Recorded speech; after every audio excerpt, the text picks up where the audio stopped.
breaking news today. The U.S. indicts Venezuela President Nicolas Maduro for a narcoterrorism, offering $15 million for his arrest. So let's just dive right into it. It says the U.S. Department announced the indictment Thursday of the Venezuelan President Nicolas Maduro and offered a $15 million reward for information leading to his capture. So I guess they're hoping that with everybody in the duck and cover mode, everybody in the pandemic, staying in their house, maybe they can grab a hold of this guy and get him out of there. It says the Justice Department called Maduro the head of a cocaine trafficking group called the Cartel of the Suns. So that's the picture they're painting right now. No proof of this.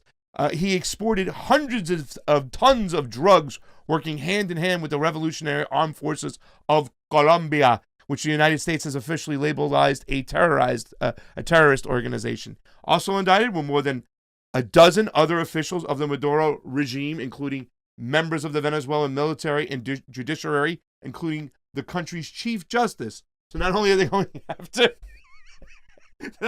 after Maduro, they're going after his chief justice. They're trying to really destabilize the country, saying he was dealing with the FARC for years, dealing cocaine. Fam, what do you got to say? I mean, I find it really disturbing, actually. Not funny at all. I find it disturbing. I just... it's comical. I think it's disturbing because we're doing this to Venezuela when we've already sanctioned them, when they're doing such a great job of taking care of their people during a pandemic by freezing rents and mortgages for 6 months, by taking care of their people, by giving them health care, by having the Cuban people come in there and help out too. They're doing everything we should be doing, and yet our government has the audacity to go after them. And in a way, I don't think it's going to go anywhere. I really don't. I don't think it's going to go anywhere. I think we need to stand with Venezuela at this time, but I don't think it's going to go anywhere. I think Maduro is really astute about how to avoid what the U.S. is doing. And I think the rest of the countries like Russia, Iran, China are going to look at this and laugh at us because we are in the middle of a pandemic. We're in the middle of being unable to provide for our most vulnerable. And the fact that they are able to do this is laughable. Also, of course, I'm going to bring up later the election because our elections, Venezuela should indict us for our election, lack of election integrity, for our sham of an election that we're running right now. Please, Venezuela, indict Donald Trump, indict everybody that needs to be indicted, because the way we're handling things is awful. Indict us for the lack of supplies. New York is going to run out of hospital beds tomorrow, if they're not already out of hospital beds. And we're supposed to be a first world nation, the greatest country in the world. I mean, the reality is we're anything but that. We're only that for the aristocracy. Everybody else, they can just, they can just die. It's funny that a day after they say they're going to freeze evictions and, over in Venezuela is the next day, like, oh, you're going to do that? We're not doing that, so we're going to fucking paint you as an enemy and say you're trafficking cocaine with the FARC from Colombia, who has now gone back into the woods, hiding into the Amazon areas and whatnot. They're hiding from the government. They're back at war. Their ceasefire is gone. Wyatt Reed put, breaking: Venezuelan prosecutor general announces he has opened investigation to Juan Guaido for the confessed crime of attempting to overthrow the Venezuelan president, almost certainly in reaction to the U.S. government putting a $15 million bounty on the real president, Nicolas Maduro. So you can see this caused a reaction right now. So I don't think you'll see any more. Even if the pandemic were to break and they were to get back out there, I don't think you're going to see a lot more of those regime members in the street that Maduro has actually used his military and his police force to protect and give them the right to protest.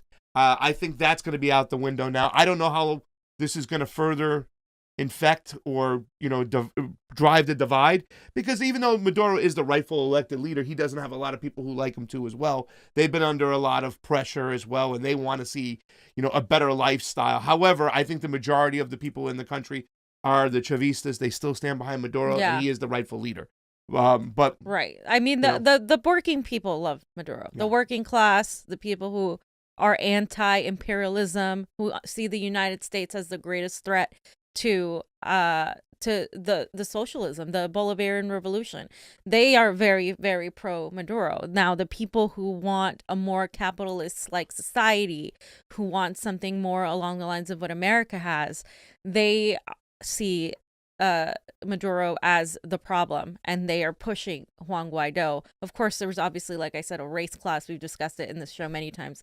There's also a wealth class distinction between these two, factions. Big time, big time, big time. All the property owners, all the big businesses, they're behind Guaido. You know what I'm saying? But all the people, the working people, they're behind Maduro. Now, you said something about their elections, fam, because I believe the Jimmy Carter Institute, and, we're going to have a guest on probably tomorrow. We're going to confirm with him, but he's talked to people from the Carter Institute about their elections. Mm-hmm.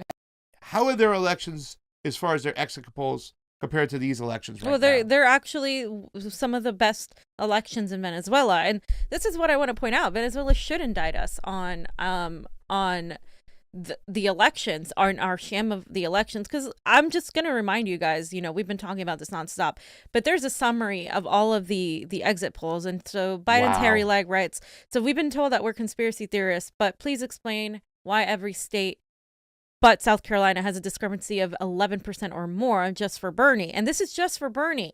So you can't say that this is even a statistical, like how is it possible that it just sucks for Bernie every single time, right? And California has 11.1%, Texas has 11.8, minus on both, Massachusetts minus 12.4, Missouri minus 11.4, Vermont minus 11%, and Michigan minus 15.4%. All of that would make the difference into Bernie right now being the guy that's in the lead to be the nominee. Won't deny that Bernie, by voting process, should be the nominee, should be the rightful leader. And the thing about this is that California, that's just a minus 11 on Bernie.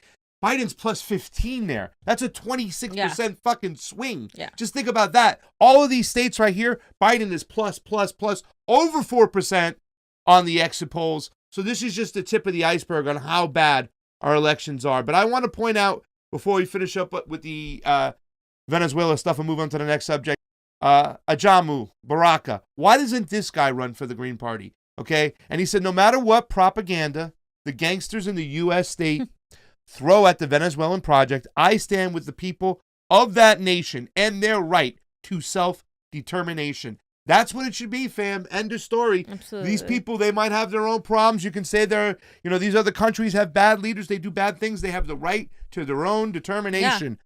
Plain and simple, hands off. I mean, we've expanded the Monroe Doctrine beyond its limits, and I think it's time we stop. And if we don't, people are going to turn on us, and rightfully so. I mean, I think we're seeing Russia, China, Cuba, all these countries kind of bind together. And I'm not saying they're perfect. I'm not saying they don't have problematic leaders, but the truth is we are the biggest hypocrites of them all. We go around saying we're spreading democracy and we're spreading more war, more imperialism, and look at how we're reacting and we're treating our people now. We're pretty much a giant corporation that takes care of other giant corporations. Our people here are getting the short end of the stick, and it's come to a breaking point now, I think, where we're going to see a lot of people actually stand up and say something, because it's now affecting them directly. It's affecting their pockets. And that didn't happen before.